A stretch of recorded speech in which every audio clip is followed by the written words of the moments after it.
Boa noite a todos, todas, sejam bem-vindas a mais um Café com Biográfico. Hoje o assunto é Micael, imaginação de Micael, né? E os nossos convidados são a Tereza Campos e Aldair Marti. Tereza Campos, que é psicóloga e aconselhadora biográfica, além de atuar na secretaria e como docente da Escola Livre de Minas Gerais. Aldair Rearte, terapeuta e aconselhadora biográfica, ex-aluno da mesma escola. Então, a Tereza, né, como uma boa mineira, vai conduzir a prosa e o rumo da prosa, né, Tereza? Sobre a imaginação de Micael.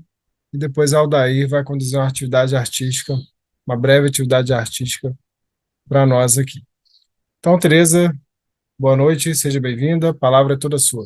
Boa noite a todos, sejam bem-vindos, é um prazer estar aqui com vocês.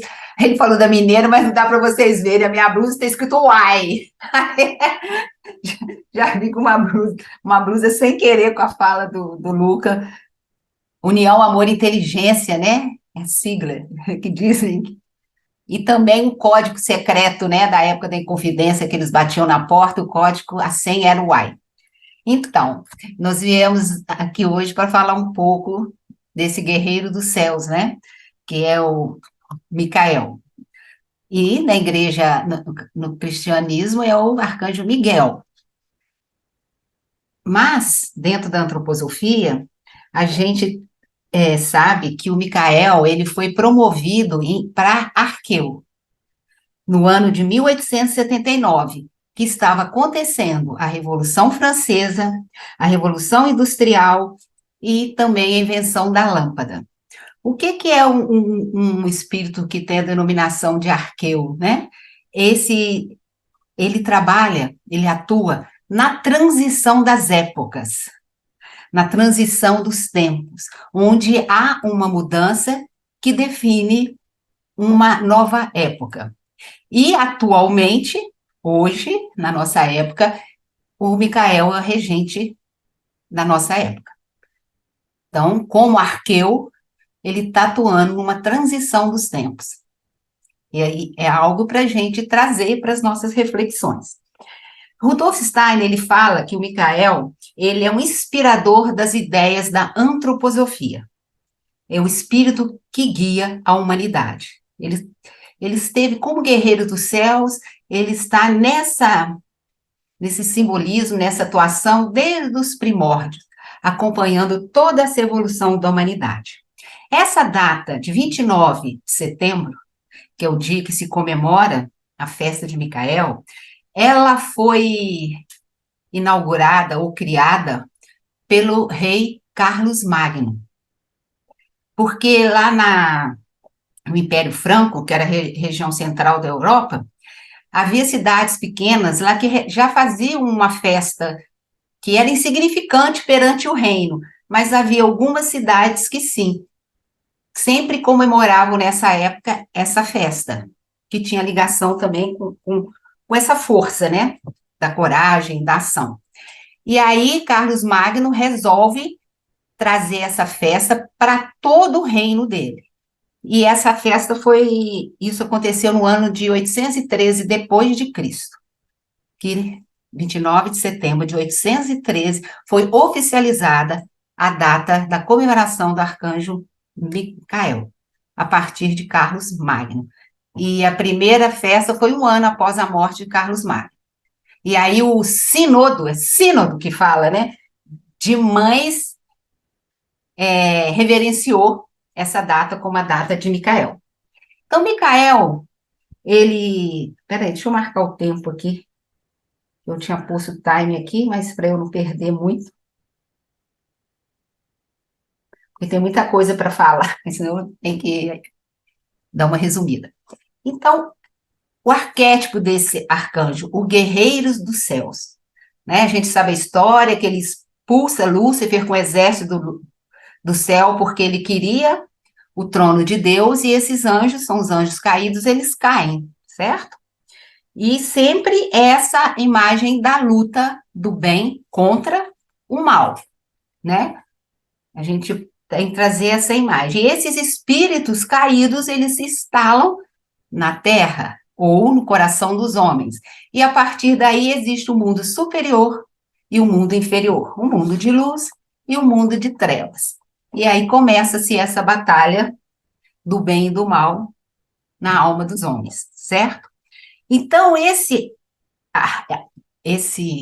arquétipo, esse simbolismo do arcanjo Micael, ele vai representar sempre isso, a luta do bem contra o mal, ou da luz contra as trevas, e esse bem e esse mal, ele está fora da gente e dentro da gente. Então, é uma luta constante, tanto das coisas que vêm de fora, quanto os nossos próprios dragões, as nossas próprias sombras, que atuam como uma força do mal.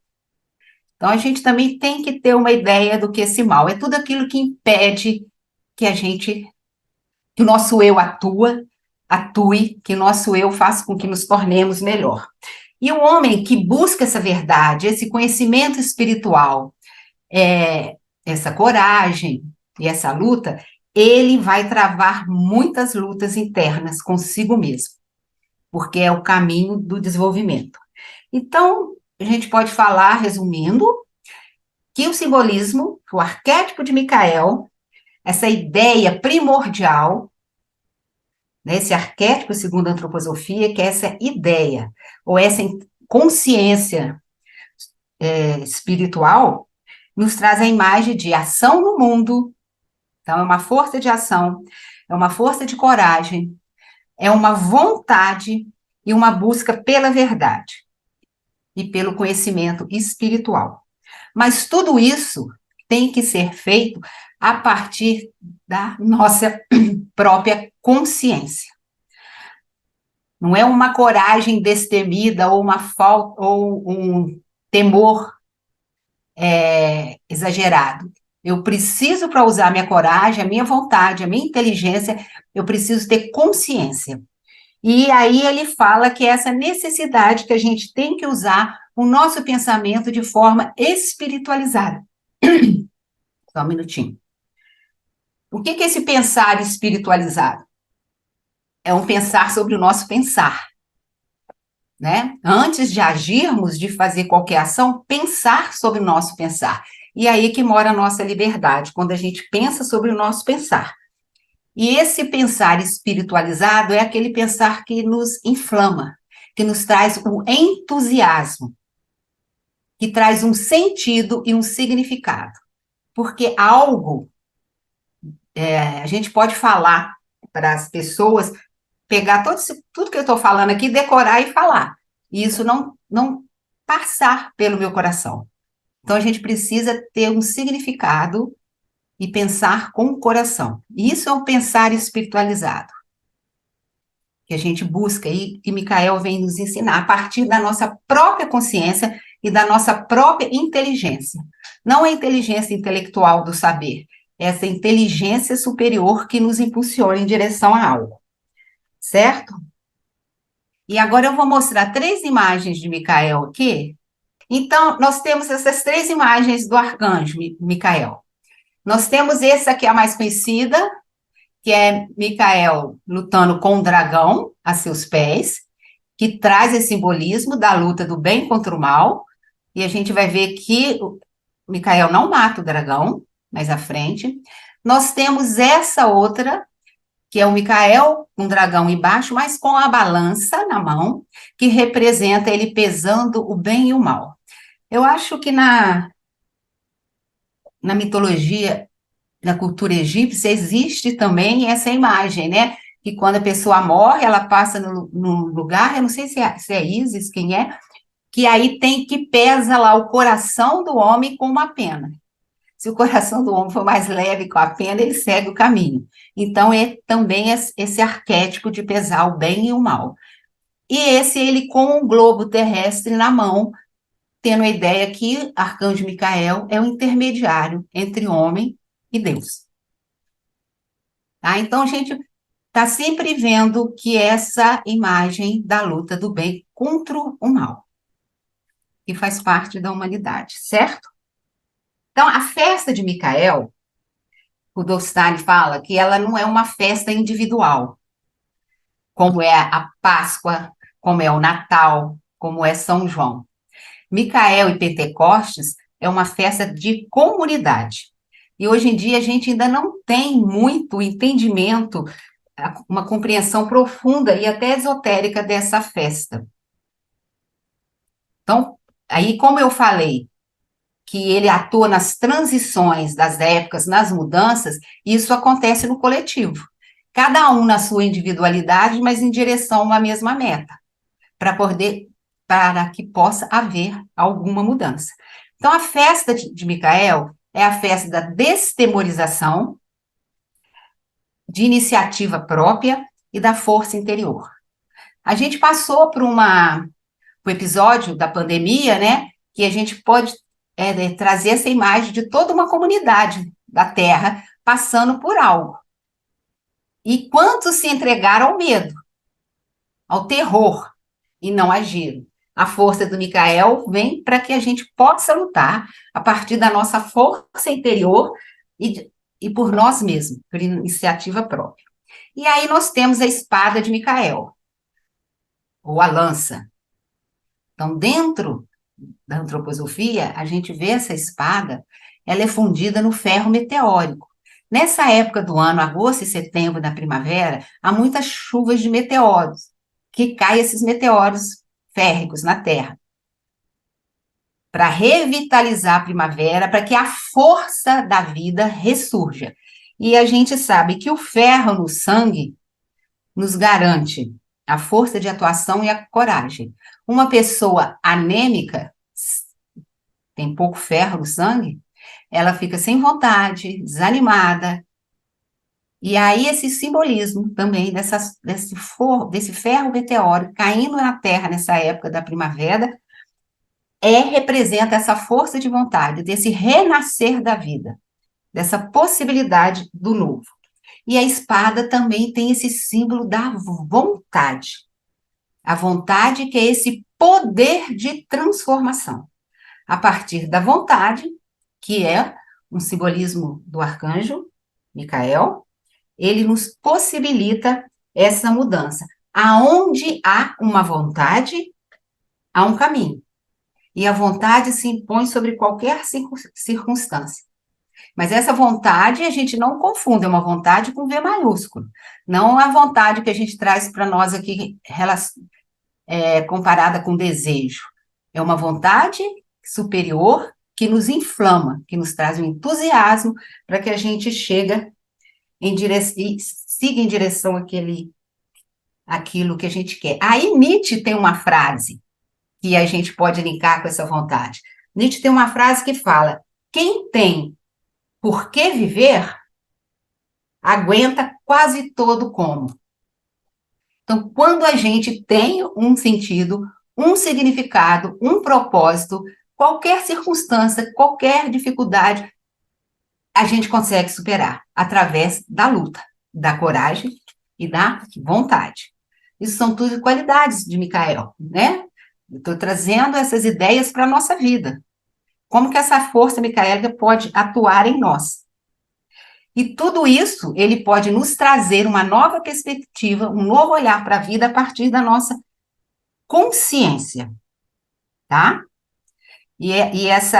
Esse guerreiro do céu,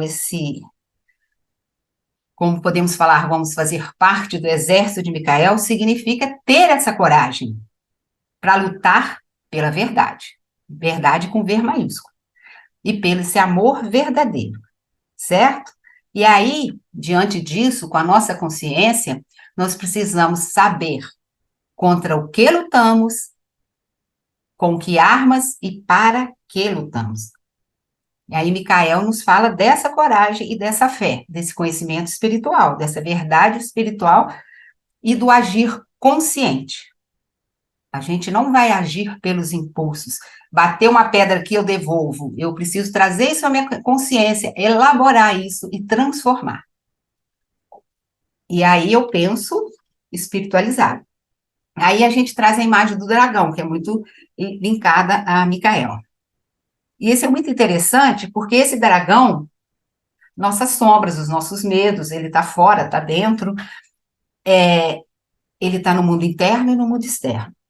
Então, no mundo externo, esses dragões são tudo aquilo que torna o ser humano pequeno, e sem vontade e sem liberdade. Tudo que nos impede de sermos quem nós somos e que nos faça com que a nossa vontade possa se manifestar, a vontade com V maiúsculo, são dragões. E internamente, esses dragões é aquilo que tudo que desqualifica a nossa alma humana, tudo que nos torna menor, o egoísmo, a inveja, os pecados capitais, o medo e daí por diante. Esses são os nossos dragões. E lutar contra esse dragão moderno é uma tarefa que não é fácil. É muito difícil.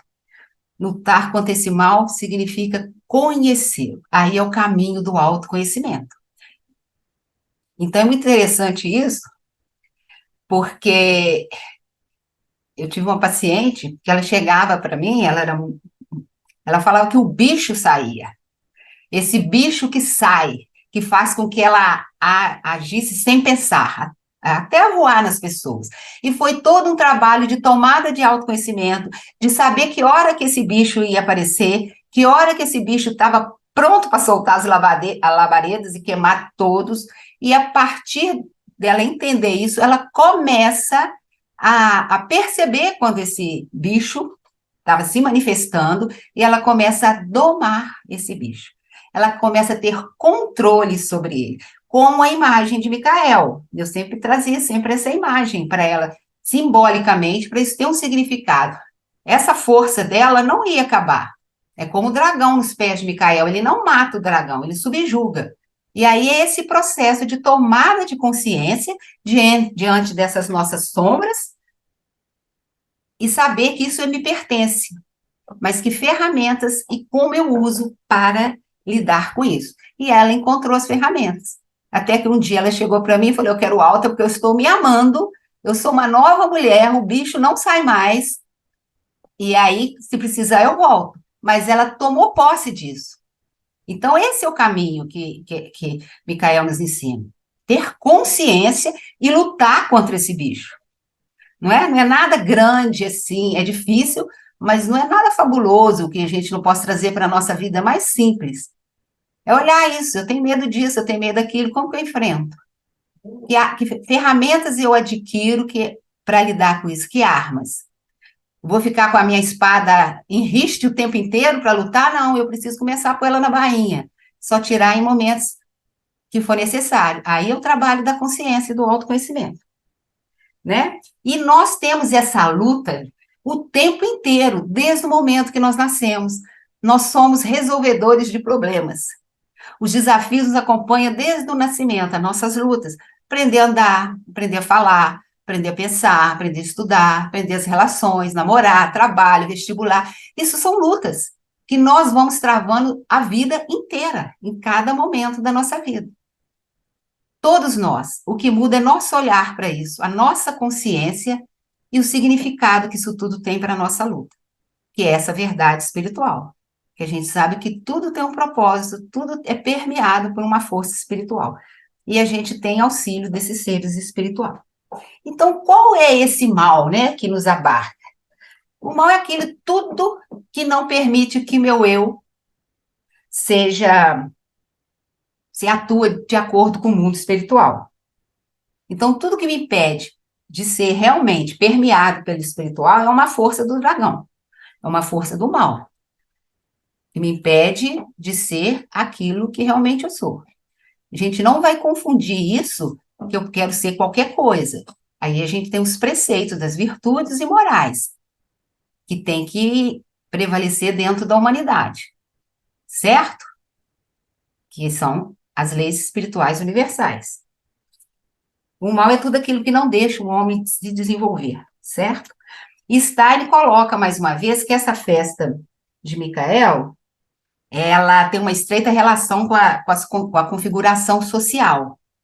Porque é muito interessante que ele fala, apesar de ser uma festa de comunidade, ela é uma individuação dentro da sociedade das pessoas. Se nessas relações sociais, que é uma coisa de comunidade, certo? Alguém já vier dizer ao outro o que ele deve fazer, isto ou aquilo, aí já é um reflexo das forças do mal.